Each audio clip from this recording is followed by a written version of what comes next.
আমাকে ধাক্কাইছে, আমারে মারছে, আমি এটা নিয়ে মামলা করবো, মানহানির মামলা করবো। ওদের আন্দোলন আমি খেয়ে দিব, ওদের আন্দোলন খেয়ে দিব। মেয়েদের সাথে আমার ধাক্কা। তুমি আমার কথা ভাবো না, তাহলে আমি তোমার কথা কেন ভাববো? আটকেছেন কি লাগা? আটকাবে, আমি অফিসে যাচ্ছি না, অফিসে যাচ্ছি না।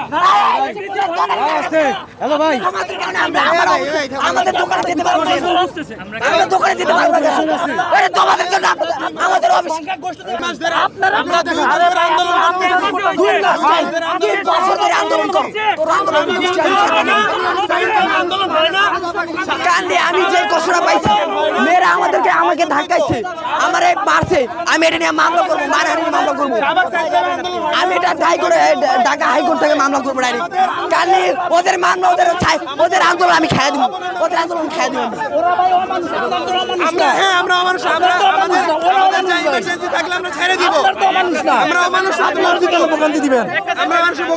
দীর্ঘ 2 মাস আন্দোলন করার পরে যখন পাইনি, তখন আমরা রাস্তায় নামছি। লোকজন যাইতে পারতেছে না এর জন্য। হসপিটালে মানুষ যেতে দেওয়া হচ্ছে, আমরা সময় দিচ্ছি। অ্যাম্বুলেন্স ছাড়তে কি হয়েছিল?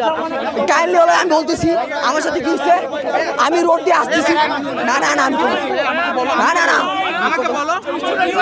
এই স্টুডেন্ট, আমি কথা বলছি না।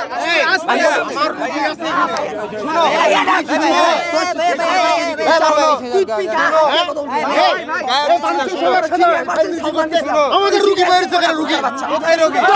অ্যাম্বুলেন্সে খেয়াল